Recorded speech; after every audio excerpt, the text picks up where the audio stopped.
Friends, তোমরা কেমন আছো? তোমরা আশা করি তোমরা ভালো আছো, আমিও ভালো আছি। তো সকালবেলা উঠেই তো সকালবেলা একটু চা খাওয়া হয়ে গেল। চা খাওয়ার পর এখন বলছি যে ব্লগটা স্টার্ট করি, কারণ কালকে আমি কোনো ব্লগ করতে পারিনি, কারণ মেয়েটার খুব শরীর খারাপ ছিল, এই জন্য কোনো ব্লগ দিতে পারিনি। ওর পেছনে সময়টা চলে গেছে। তো চলো একবার বাইরে রোদ্দুরটা একবার দেখে আসি। দেখো কেমন রোদ্দুর হয়েছে, কেমন রোদ। দিনটা ছিল রোববার, ওর বাবা গাড়ি বার করছে যে বাজার যাবে। ও মা, সে যে বাবা গাড়ি বার করছে সেই গাড়ির উপরে উঠে বসে আছে, বলছে নাকি বাবার সাথে বাজারে যাবে। কিন্তু ওর তো ঠান্ডা লেগেছে, ওকে তো বাজারে নিয়ে যাবে না। কিন্তু মেয়ে কি আর আমাদের কথা শোনে? ও তো বলছে না আমি বাজারে যাব।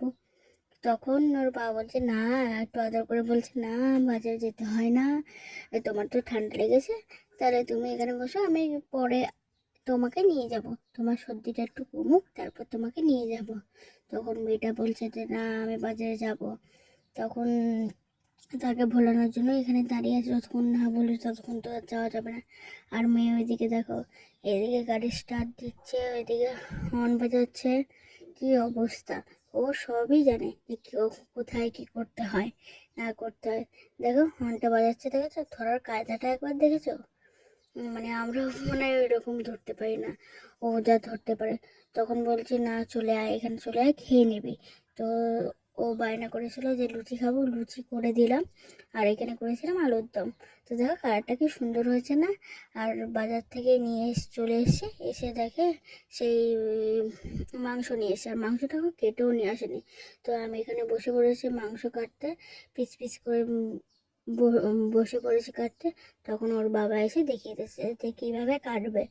তো আমি সেই মতো ওর বাবার মতো বসে আমি মাংসগুলো কেটে নিলাম।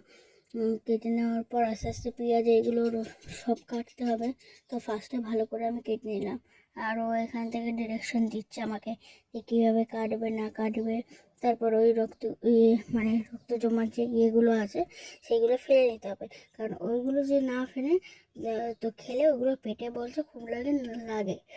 আর দেখো মাংস কাটতে বসছি, আর এখানে চলে এসছে মাছরা, মাছিগুলো ওরা ঠিক খবর পেয়ে গেছে না এদের কাটা হচ্ছে, আমি চলে যাই।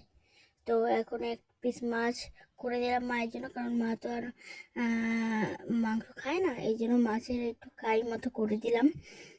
তো এক পিস মাছ দিয়ে, আর এইদিকে দেখো আমাদের মাংসটাও রেডি হয়ে গেছে। তো মাংসটা খুব ভালো হয়েছিল, পুরো কষা কষা করেছি, কারণ ঝোল করিনি। তো ভিডিওটা আমি এখানেই শেষ করছি। যদি ভিডিওটা ভালো লাগে লাইক কমেন্ট শেয়ার অবশ্যই।